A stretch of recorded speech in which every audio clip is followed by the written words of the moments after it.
दादा, गणेशोत्सव सुरू आहे, मात्र या गणेशोत्सवाच्या निमित्तानं राज्यात आणि खास करून मुंबईत एक राजकीय वातावरण देखील चांगलं ढळून निघाले. अमित शहा सोमवारी मुंबईत येत आहेत आणि या निमित्तानं महापालिकेत जो प्रचार किंवा ह्या सगळ्या गोष्टी आहेत त्याची सुरुवात होते अशी देखील चर्चा आहे. काय नेमकं तुमचं म्हणणं? अमित भाई मुंबईमध्ये येतात, खरं तर याचा कुठल्याही प्रकारचा राजकीय अर्थ लावू नये असं मला स्वतःला वाटतं. आपण मागचा इतिहास जर बघितला तर या कोरोनाच्या काळातले 2 वर्ष जर सोडले तर याही अगोदर अमित भाई गणपती उत्सवाच्या टायमाला सतत मुंबईत येत राहिलेत. मी अध्यक्ष असताना मला आठवतं की जाणून बुजून ठरून मला गणपतीचं दर्शन घ्यायचं आहे, आपल्या लालबागच्या गणपतीचं दर्शन घ्यायचं आहे असा त्यांचा नेहमीचा आग्रह असायचा. आणि आपण बघितलं तर प्रत्येक राज्यामध्ये अशा प्रकारचे जे उत्सव धार्मिक साजरे होतात त्या धार्मिक उत्सवाला अमित भाई मुद्दामहून हजेरी लावत असतात. तेव्हा ते येतील, दर्शन घेतील, कार्यकर्त्यांच्या भेटी घेतील, शिवाय ते अजून 2-3 ठिकाणी नेहमी जात असतात दर्शनाला. जसं आशिष शेलारांकडे पण मागच्याही काळात जात होते, आताही जातील, देवेंद्रजीकडे जातील. त्यामुळे याला काही राजकीय अर्थ लावावा असं मला स्वतःला वाटत नाही. या दौऱ्याच्या पार्श्वभूमीवर आणि मुंबई महापालिकेच्या निवडणुकीच्या पार्श्वभूमीवर मुंबईवर बॅनरबाजी सुरू आहे. हिंदूंचे सरकार आलं आणि हिंदू सणावरचं विघ्न टळलं, अशाची बॅनरबाजी देखील मुंबईत सुरू आहे. नाही, आपण बघितलं असेल ना की 2019च्या ज्या विधानसभेच्या निवडणुका झाल्या, या निवडणुकीमध्ये शिवसेना भारतीय जनता पक्ष एकत्र लढला आणि हिंदुत्ववादी म्हणून आमची या देशाला ओळख आहे आणि आम्ही हिंदुत्ववादी आहोत म्हणून आमच्यावर सतत काँग्रेसनं आणि राष्ट्रवादीनं टीका केलेली आहे. ती बाळासाहेब ठाकरेंच्याही काळामध्ये केली, ती अटलजीच्याही काळामध्ये केली आणि सतत आम्ही 2 टोकाचे विचारधारा होत्या आमच्या. त्यांचं एक टोक आहे, आमचं एक टोक आहे. परंतु घडलं काय तर 2019च्या निवडणुकीचे निकाल लागले आणि शिवसेनेच्या असं लक्षात आलं की माझ्याशिवाय आता कोणाचं सरकार बनत नाही, म्हणून त्यांनी विचाराला तिलांजली दिली.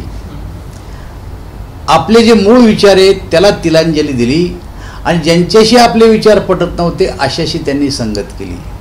आणि एकच जनतेमध्ये चर्चा सुरू झाली की हिंदुत्ववादी जो पक्ष होता त्यांना आता हिंदुत्व सोडलं आणि ते दुसऱ्याच बाजूला जाऊन बसलेत आणि मग आता सेक्युलर नॉन सेक्युलर अशा प्रकारचं युद्ध साहजिकच तेव्हापासून सुरू झालं.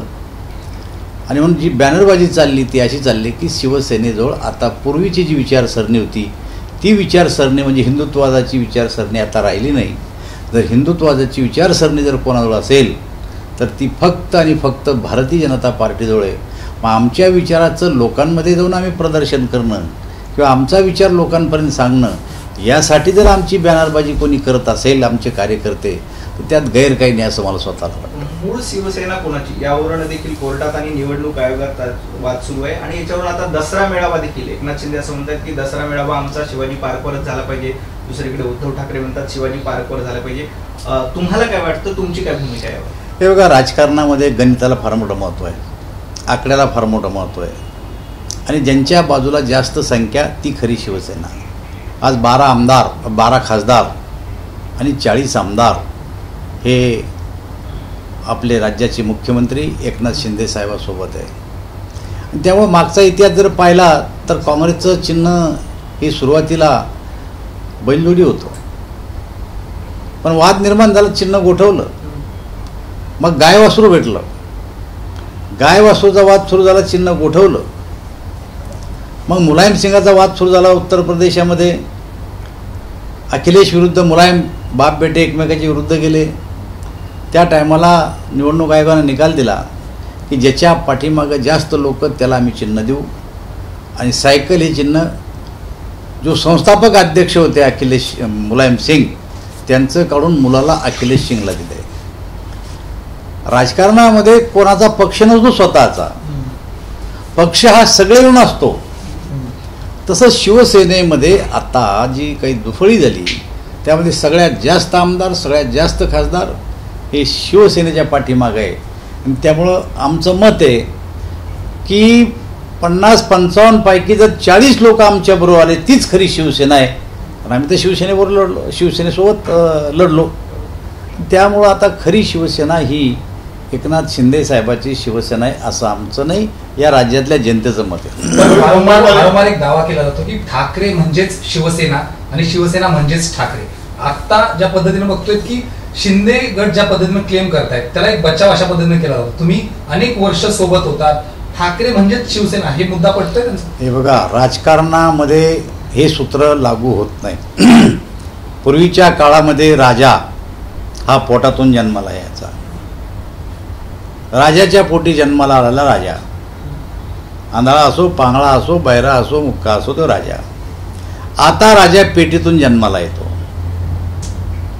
ज्याच्या बाजूने जास्त लोक तो राजा. कदाचित आपण असं म्हणू की बाळासाहेबांनी स्थापन केलेली सेना ही गोष्ट खरी आहे, पण बाळासाहेबांनी स्थापन केलेले सेनेचं वारसदारपणानं हक्क उद्धवजी ठाकरे साहेबांचं सांगणं हे या राज्यातल्या जनतेला पसंत नाही आहे. ते बाळासाहेबांचे वारस आहेत, बाळासाहेबाच्या प्रॉपर्टीचे ते वारस आहेत, बाळासाहेबाच्या विचाराचेही ते वारस होते. पण विचाराला तिलांजली देऊन दुसऱ्याकडे ते गेले, त्यामुळं बाळासाहेबाचे ते आता राजकीय वारस नाही राहिले, राजकीय वारस नाही राहिले. ते त्यांच्या विचाराचे वारस होते, नाही असं नाही, पण प्रॉपर्टीचे वारस तेच आहे, बाळासाहेबांचे वारस तेच आहे. पण राजकारणामध्ये जे काही सूत्र घालून दिले त्या सूत्राप्रमाणे ते राजकीय वारस होऊ शकत नाही. आता एकनाथ शिंदेच्या स्वरूपामध्ये शिवसेना तुमच्यासोबत आली, आता तुम्ही एका नव्या ठाकरेंना साथ घालतायत. सुरुवातीला देवेंद्र फडणवीस राज ठाकरेंची भेट, नंतर तावडे भेटायला जात आहेत, नंतर प्रदेशाध्यक्ष भेटायला जात आहेत. राज ठाकरे आणि भाजपाच्या ज्या भेटीगाठी सुरू आहेत या भेटीगाठीकडे नेमकं कसं बघायचं? मुंबई महानगरपालिका निवडणुकीच्या तोंडावर राज ठाकरे भाजप हे काही समीकरण पाहायला मिळाले का? तुम्ही देखील त्यांना भेटला होता, सुरुवात सगळ्यात पहिल्यांदा तर तुम्हीच भेटला होता. अमित शहा आणि राज ठाकरे यांची देखील भेट होणार अशी चर्चा आहे, त्याबद्दल काय?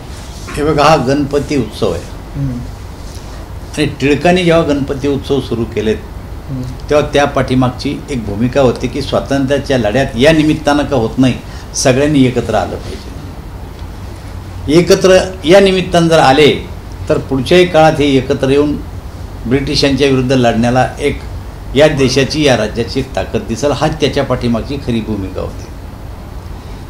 गणपतीच्या दर्शनाला या काळामध्ये वेगवेगळ्या पक्षातले लोक सुद्धा ते एकमेकाच्या घरी जातात आणि दर्शन घेतात. देवेंद्रजी आणि अशोक चव्हाणांची भेट झाली. मी आज सकाळी देवेंद्रजीकडे जाऊन आलो, आशिष शेलारांच्या गणपतीला जाऊन आलो, आणखीन 4 ठिकाणी मी जाऊन आलो. मला असं वाटतं की गणपतीच्या काळामध्ये प्रत्येक राजकीय नेत्याला दुसरा राजकीय नेता बोलवतो आणि तोही त्याला बोलवतो आणि एकमेकाच्या घरी जाऊन गणरायाचे आशीर्वाद घेतल्या जातात आणि त्याच पद्धतीनं जातात. मला वाटत नाही की राज ठाकरे साहेबांनी अमित भाईला बोलवलं असेल, पण बोलवलं जर तर मला वाटतं की अमित भाईचा जो स्वभाव मला माहिती, मी 5 वर्ष त्यांच्या संघटनेत काम केलं, बोलावल्यावर नाही म्हणणारी व्यक्ती नाही आहे. पण मला कुठं वाचायला मिळालं नाही की त्यांनी कुठं आमंत्रण दिलं त्यांना.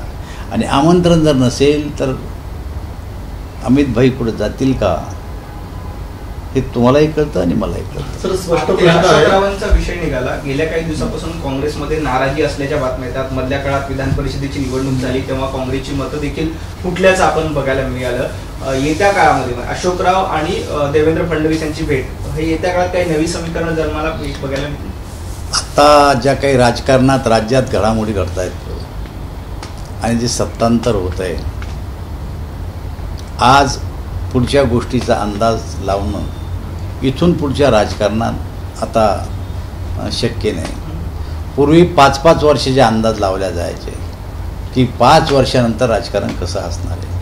आता इथं आठवड्याला अंदाज लावून लागेल, या आठवड्यात काय होणार, पुढच्या आठवड्यात काय होणार, पुढच्या आठवड्यात काय होणार. ज्या काँग्रेसला बाळासाहेब ठाकरेंनी उधळून टाकलं, राष्ट्रवादीला शरद पवारांना त्यांनी काय काय बोललेत, आणि असं असताना सुद्धा ते गेल्याच्या नंतर त्यांचे चिरंजीव उद्धव ठाकरे त्यांच्या मदतीनं मुख्यमंत्रीपद घेतलं. काँग्रेसमध्ये काय, आता गोष्ट लक्षात घ्या की 1984ला आमच्या लोकसभेच्या निवडणुकीत दारुण पराभव झाला. 2 खासदार निवडून आले, पण अटलजी, अडवाणी, मुरली मनोहर जोशी त्या काळातल्या नेत्यांनी देश फिरून कार्यकर्त्यांना उभारी दिली आणि पुन्हा पक्ष उभा केला. आणि आज 30-35 वर्षांनंतर या देशात पुन्हा स्वबळावर भाजपचं सरकार आणलं. राष्ट्रपती आमचा, उपराष्ट्रपती आमचा, लोकसभेचा अध्यक्ष आमचा आणि 18 राज्यात सत्ता आमची. ज्या पक्षाचे 2च होते. नेत्यांमध्ये कार्यकर्त्याला उभारी भरण्याची ताकद असली पाहिजे. आज काँग्रेसमध्ये असा नेताच नाही आहे की जो फिरून उभारी देईल आणि कार्यकर्ते त्याच्या हिमतीवर आपलं राजकारण टिकवतील, असा नेताच राहिला नाही. आणि त्यामुळं कोण कधी उडी मारण, आम्ही आता कोणाला जाळं टाकायला तयार नाही, कारण आता आमच्याजवळ पाहिजे तेवढे संख्या आहे आमच्याजवळ. नाही तर मी म्हणलं असतं की आम्ही कुठेही जाळं टाकू शकतो. आता जाळं टाकायचं काम नाही राहिलं आम्हाला. आता उडी मारू शकतं आमच्यात कोणी. आता तो आमचा प्रश्न आहे, कोणाला घ्यायचं आणि कोणाला नाही घ्यायचं. अशोकराव येत्या काळात काही, म्हणजे तुम्ही मराठवाड्यातून येतात, अशोकराव मराठवाड्यात आहे. मला असं वाटतं की अशोकराव हे शंकररावचे चिरंजीव हो. आणि हे कुटुंब गांधी घराण्याशी एकनिष्ठ आहे. आणि अजूनही त्यांनी असं कधी केल्याचं किंवा माझ्या ऐकल्यात नाही आहे. पण देवेंद्रजींनी त्यांची भेट झाली, ही पहिली भेट. अजून तशी चर्चा काही झाली नाही त्यांची. पण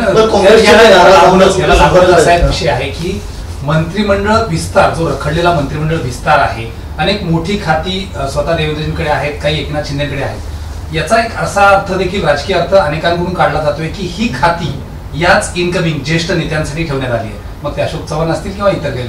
नाही, असं आहे, तुम्हाला मटेरियल पाहिजे म्हणून तुम्ही हा प्रश्न विचारला. आमच्याजवळ काय कमी मोठाली माणसं अजून मागे आहेत का? काय त्यांना खाती देणार नाहीत का आम्ही? अरे पण हे केव्हा घडत असतं? सरकार अल्पमतात असल्याच्या नंतर. आमचं सरकार तर बहुमतात आहे ना. आम्ही कोणाची येण्याची वाट पाहत नाही किंवा कोणाला आणण्याची कोशिश बी करत नाही. सेना भाजप एकत्र निवडणूक लढली, काही कारणामुळे एक घटना घडली, पण तो मूळ सेना आता आमच्यात आली. आज तारखेला तरी आम्ही बहुमतात आहे आणि कोणतीही खाती आम्ही कोणासाठी ठेवलेली नाही. विस्तार होईल तेव्हा आमच्याच माणसाला ही खाती दिल्या जातील. विस्तार होईल तेव्हा तुमच्याच माणसाला खाती मिळतील. मात्र काँग्रेसचा एक गट नाराज आहे. त्या काँग्रेसच्या गटातले काही आमदार तुमच्या देखील संपर्कात असं म्हणलं होतं. काही आमदारांनी तुमच्याशी संपर्क केलाय का काँग्रेसच्या? कोणी नाराज जरी असलं तर त्याचा उपयोग नाराजीचा कधी करून घ्यायचा याची एक वेळ असते. आज त्याचा उपयोग आम्ही करणार नाही. प्रसंग येईल तेव्हा त्यांच्या नाराजीचा फायदा आम्ही करून घेऊ. तर तुमच्या संपर्कात काँग्रेसचे आमदार आहेत का? तुमचं बोलणं झालंय का? हे बघा, मी 35 वर्ष आमदार खासदार आहे आणि त्यामुळं अनेक आमदार आणि अनेक खासदार त्यांच्याबरोबर मी काम केलेलं आहे. आणि त्यामुळं संपर्कात जेव्हा बसतो आम्ही तेव्हा गप्पा होतात काही लोकांच्या. प्रत्येकजण सेफ साईट आपलं घर शोधतोय, कुठं कुठं आपलं जमल. आता कोण शोधतंय हे नका विचारू. हिंदी में जानना चाहेंगे, कांग्रेस के वरिष्ठ नेता, कद्दावर नेता अशोकराव चव्हाण जी ने विरोधी पक्ष उप मुख्यमंत्री देवेंद्र फडणवीस जी से मुलाकात की. इसके ऊपर आपकी क्या प्रतिक्रिया है? ये देखिए, ये समय गणपति फेस्टिवल का है और इस फेस्टिवल के समय में हर नेता, हर अभिनेता, हर कोई एक दूसरे के घर जाता है और गणपति बाप्पा का दर्शन लेता है. वैसे अगर किसी ने बुलाया और उसके घर पर हम गए और वहाँ पर दूसरा नेता भी वही समय पे आया तो ये मुलाकात होना ये कोई नई बात नहीं है. लेकिन मुलाकात होने के बाद कुछ ना कुछ राजनीतिक बातें होती रहती है, ऐसी बात होती रहती है. लेकिन अशोक चव्हाण के बारे में मैं नहीं कह सकता हूँ कि वो भाजपा में आने के लिए ही वहाँ आए होंगे. उनके पिताजी महाराष्ट्र के बहुत ही ज्येष्ठ नेता हैं और इंदिरा गांधी के समय से वो राजनीति में थे. उन्हीं का वारस हमारे अशोक जी है. मुझे नहीं लगता कि वो कांग्रेस छोड़ेंगे और भाजपा में आएंगे, और ऐसी चर्चा की नहीं और हम ऐसी कोशिश कर भी नहीं रहे. पिछले कुछ दिनों से कांग्रेस के कुछ नेता नाराज होने की भी चर्चा है, खास करके विधान परिषद में जो चुनाव हुए थे वहां भी कुछ कांग्रेस के लोगों ने भाजपा को साथ दिया था, ऐसा भी सामने आया है। तो क्या इसका मतलब आगे चल के कोई कांग्रेस के नेता बीजेपी के संपर्क में हो सकते हैं? आज कौन नाराज है और कौन नाराज नहीं, उनके बातों पे से, उनके मिलने से हमारे ध्यान में आता है। लेकिन आज की तारीख में हम कोई कांग्रेस का नेता हमारी पार्टी में लाने की मनस्थिति में नहीं है। उनके नाराजी का फायदा राजनीति में कब उठाने का, उसकी समय सीमा हम तय करेंगे और उस समय देखेंगे कि क्या करना है। Okay sir. एबीपी माझा, उघडा डोळे बघा नीट।